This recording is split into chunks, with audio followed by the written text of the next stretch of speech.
के जूनियर लोग हैं, इनसे थोड़ा सा हम लोग चर्चा करेंगे। सबसे पहले आपका हमारे चैनल आपके चैनल को देखने वाले सभी श्रोतागण को क्या नाम है आपका? तरफ से नाम है, मेरा नाम सुमन से अधिवक्ता हुआ और हम सुदामा सिंह के जूनियर हैं। पवन सिंह का तलाक का केस हम लोग देखते हैं। जैसे ज्योति सिंह पवन सिंह के घर गई है तो धारा 17 कहता है कि पत्नी जो है वो पति के घर रह सकती है, नहीं तो फिर वो घरेलू हिंसा के शिकार में मतलब उन पर दफा लगा। देखिए, दफा लग सकता है, लगा नहीं न है।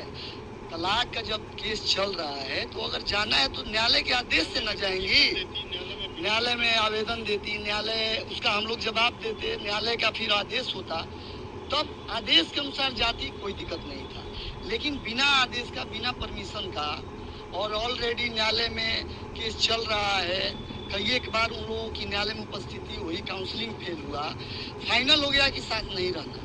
तो इस परिस्थिति में वहाँ जाना और उनके अपराध को जाहिर करता है। वो वहाँ गई किसी अपराध करने की नियत से, और मीडिया के सामने जो कर रही हैं वो भी सामने दिखाई दे रहा है। बार बार आत्महत्या करने की धमकी दे सकता था। अच्छा, अभी तक तलाक हुआ नहीं, मुकदमा भी हो सकता था। अभी तक तलाक नहीं हुआ है तो वो तो नियम कहता है कि पति घर में जबरदस्ती नहीं न रहिएगा भाई।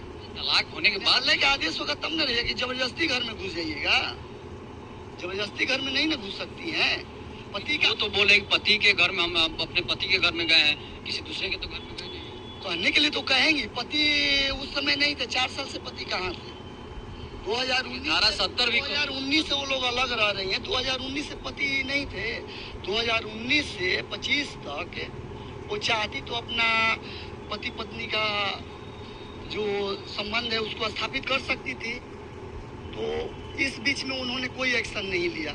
आज जब चुनाव का माहौल आया, उनको नॉलेज हुआ कि कौन सी राजनीति में भी उतर चुके हैं और टिकट मिलने वाला है, तो उनकी राजनीतिक छवि को धूमिल करने के लिए और ये विरोधियों के साजिश पर उनके बहकावे में ये आप बोल रहे हैं विरोधियों की साजिश है। जब लोकसभा का चुनाव था उस समय तो पवन सिंह खुद ज्योति सिंह को बुलाया, लोक समय भी तो तलाक का को नॉलेज नहीं है, इसलिए वहाँ उस के बारे में हम नहीं बता सकते। खुद सिंदूर करते हाथ से दिखाई दे, इस चीज को तो नहीं बता सकते क्या बात है। उस समय का हमको नॉलेज नहीं।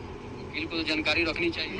लोकसभा चुनाव के बारे में वकील को क्या जानकारी? चुनाव के बारे में नहीं, पवन सिंह जो बुलाए थे पत्नी ज्योति सिंह को, जब चुनाव था, नॉमिनेशन जब हो रहा था, उसमें उनके पत्नी का तो शादी हो चुका था, तो पत्नी को बोला गया कि आपको पत्नी को बुलाना होगा, तो पत्नी को बुलाया। पत्नी गए थे लेकिन साथ में नहीं थे। प्रचार की थी ज्योति सिंह, प्रचार की, तो प्रचार करने से पति पत्नी का संबंध एक नहीं ना हो गया है। मतभेद तो था ही ना, प्रचार कर रही थी। जब यूज का टाइम